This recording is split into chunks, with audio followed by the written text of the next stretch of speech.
परम श्रद्धेय मुद मंगलमय प्रातः स्मरणीय संत सम्राट सदगुरु कबीर साहब के पावन चरणों में दंडोत बंदगी प्रणाम करते हुए परम सदगुरु जी महाराज के श्री चरणों में दंडोत बंदगी प्रणाम करते हुए अनंत अनंत भूत भविष्य वर्तमान तीनों ही काल के संत महात्माओं के श्री चरणों में प्रणाम करते हुए आज की सत्संग सभा में विराजित साध संगत जी, धर्म अनुरागी, संत स्नेही, प्रिय सज्जनों, भाइयों, माता और बहनों, आप सभी के श्री चरणों में सादर प्रणाम। आज का सत्संग आप हम सबको विदित है। संतों के प्रिय स्नेही सत्संगी भाई मोहन जी पंवार, इनके पूरे परिवार की हार्दिक भावना से हर्षोल्लास का ये सत्संग रखा गया है। सज्जनों, जीवन का सार ही सत्संग है, जीवन का सार ही परमार्थ है। आप हम सब मनुष्य की श्रेणी में जरूर आते हैं, लेकिन मनुष्यता नहीं है। मनुष्य की श्रेणी में जरूर आते हैं, मनुष्य गिने जरूर जाते हैं, गिनती जरूर मनुष्यों में होती है, पर मनुष्यता नहीं है। मनुष्य होकर के जिसके जीवन में मनुष्यता है वही वास्तव में मनुष्य है, ठीक अर्थों में। बाकी दिखने के तो आप हम सब मनुष्य दिखाई देते हैं। मनुष्य हर घर में जन्म लेता है, पर मनुष्यता कहीं कहीं जन्म लेती है। धीरज, धर्म, सत्य, दया, विचारा, 5 लक्षण है मानुष का सारा। जीवन में हम संपत्ति कमाए और परमार्थ नहीं है तो उसका कोई अर्थ नहीं है। शरीर स्वस्थ है और हम सेवा ना कर सके तो उसका कोई अर्थ नहीं है।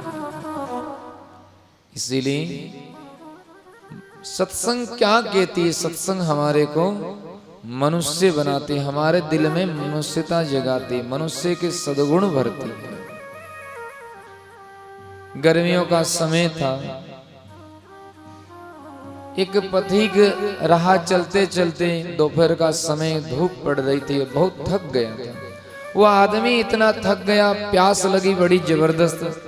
वो प्याऊ की खोज में था कि कहीं मुझे प्याऊ मिले तो मैं पानी पीऊं। संयोग ऐसा कि कहीं रास्ते में प्याऊ आ ही नहीं। चलते चलते रास्ते के किनारे पर ही एक किसी बाबा का मकान देखा, उसने घर देखा। प्यास के मारे उसने सोचा चाहे किसी का भी घर हो, पर जाकर के कंठ तो गीला करना ही पड़ेगा।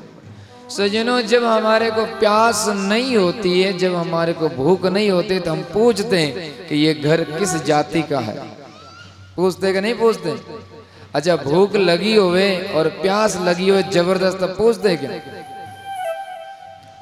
अच्छा, एक दफे जब मैं छोटा था तो मेले में गया था। जब मेले में गए तो वहां से वापस आ रहे थे पैदल पैदल, तो हमारे साथ में कोई माताएं बहनें थी। छोटे ही थे हम, तो समझते तो थे नहीं इतनी भयंकर प्यास लगी जबरदस्त, और पानी कहीं मिला नहीं।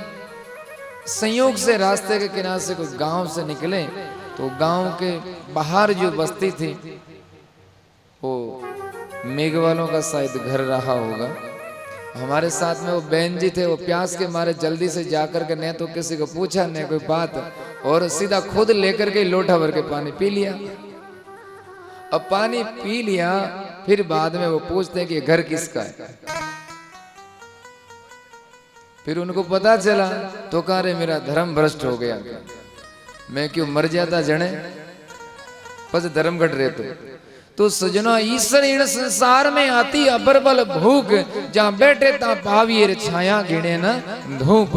ये शरीर की जो मूलभूत आवश्यकता है, अन्न और जल, ये जब शरीर मांग करता है तो हमारे को कुछ भी दिखाई नहीं देता कि किसका घर है, किसकी जाति पात, कुछ भी दिखाई नहीं देता।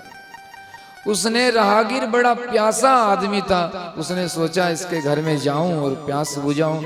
लगता किसी धनपति का मकान था, पर उस घर में कोई थे नहीं। एक बूढ़ा आदमी बैठा था, 60-70 साल का आदमी बैठा बीच आंगन के अंदर में, सुराही भरी हुई पानी की, ऊपर गिलास रखी हुई। आदमी बड़ा राजी हुआ कि यहाँ मेरे को पानी मिल जाए।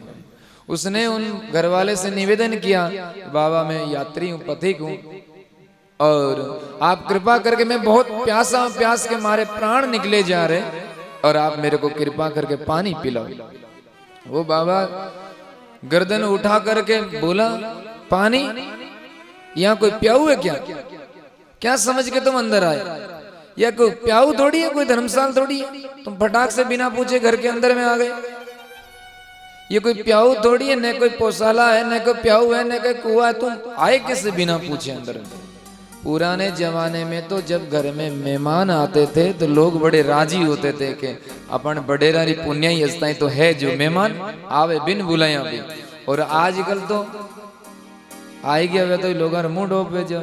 अच्छा, पुराना जमाना में जब घर के बाहर रंगाई पोताई वगैरह करता ना तो घर के बाहर लिखता सुस्वागतम, शुभागमम, और इंग्लिश जानने वाला लिखता वेलकम वगैरह, ऐसे ऐसे लिखता। तो अब तो कहीं लिखे आजकल तो कि बिना इजाजत अंदर आना मना है। घर के बाहर लिखे बिना इजाजत अंदर आना मना है। और कई घर बाहर तो यूं लिखे हुए कि कुत्ते से सावधान। हालांकि रे उन घर में मिनक है, बाहर लिखे कुत्ता से सावधान। उस आदमी ने कहा मुझे पानी पिलाओ। वो बाबा बड़ा गुस्से में, वो धनपति आदमी था लेकिन उसको धन का अभिमान। उसने कहा पटाख से कि यहाँ कोई प्याऊ है क्या? किससे पूछ करके अंदर आए? बोले प्यास लगी हुई है, माफी चाहता हूँ मैं पूछ नहीं सका, पर कम से कम अब मेरे को पानी पिला दो और नहीं तो मेरा प्राण छूट जाएगा, मैं मर जाऊंगा। तो इधर उधर उसने अपने नौकरों को आवाज दी, कोई आया नहीं। संयोग से घर में वो अकेला ही था। तो बोले मैं तो पिला नहीं सकता, अभी रुको थोड़ी देर, आदमी आएगा तो वो पिलाएगा तुम्हारे को। मटकी सामने पड़ी है, 10 फीट दूर पर वो बाबा बैठा है, पर उठ करके पानी नहीं पिला सकता। वो कह रहा है कि थोड़ी देर ठहर जाओ, अभी आवाज दिया नौकरों को कोई न कोई आदमी आएगा तो पिला देगा। अब वो प्यासा आदमी कहता है बाबा थोड़ी देर के लिए तुम खुद ही आदमी बन जाओ तो क्या हर्ज है?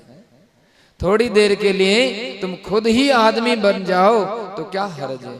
इसलिए सज्जनों, आदमी तो सब होते ही लेकिन आदमीयता कहीं कहीं होती है। मनुष्य तो सब है ही लेकिन मनुष्यता कहीं कहीं होती है। ये सत्संग हमारे को क्या सिखलाती है? सत्संग हमारे को मनुष्यता के गुण प्रदान करती, मनुष्य बनाती।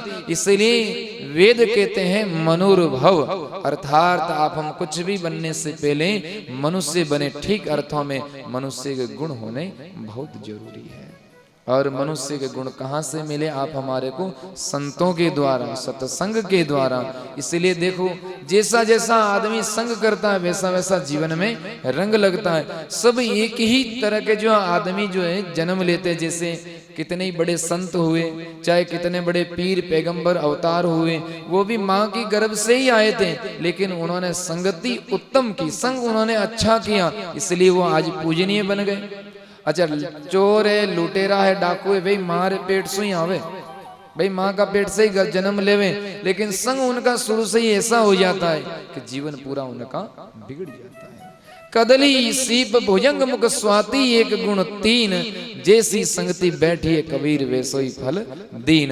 ध्यान से आप लोग सुने कि संगति हमारा निर्माण कैसे करती है। तो राग कर गई।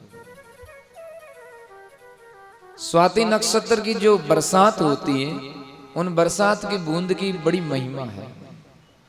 उसमें बहुत सारी घटनाएं घटती हैं। सीपी के मुख के अंदर में जो मोती पैदा होता है समुद्र में, वो उसी स्वाति की बूंद का पैदा होता है, दूसरी बूंद का मोती पैदा नहीं होता। केले के अंदर में जो कपूर पैदा होता है वो उसी स्वाति नक्षत्र के पानी की बूंद का पैदा होता है। सर्प के मुख में, सांप के मुख में जो जहर पैदा होता है वो भी उसी पानी की बूंद का बनता है। अब वो पानी की बूंद तो एक ही है, स्वाति नक्षत्र के अंदर में बरसे सब वो पानी की बूंदे तो एक ही है, लेकिन वो बूंद संग अलग अलग करती है, इसलिए उसका जीवन भी अलग अलग हो जाता है। उसने सांप का संग किया तो वही बूंद जहर बन गई।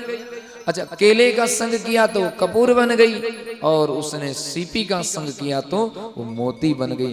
अर्थात कहने का भाव ये सज्जनों कि सीपी का संग पानी की बूंद के लिए सबसे उत्तम संग है। इसलिए कहा तो पानी की बूंद और कहा मोती। मोती की कीमत कितनी महंगी होती है। मोती को बड़े लोग गले के अंदर में आभूषण बना के धारण करते हैं, माता बहन वगैरह। राजा महाराजाओं के मुकुट पर वो मोती शोभा देता है। और कपूर मध्यम संग है। केले का संग जो है वो मध्यम संग है। कपूर खुशबू देती है, लोगों को सुखी देता है तो भी ठीक ही है, पर जहर हमेशा दुख देता है। इसलिए सर्प जो है सबसे निकृष्ट संग है। इसलिए जीवन में सदा उत्तम संग करो।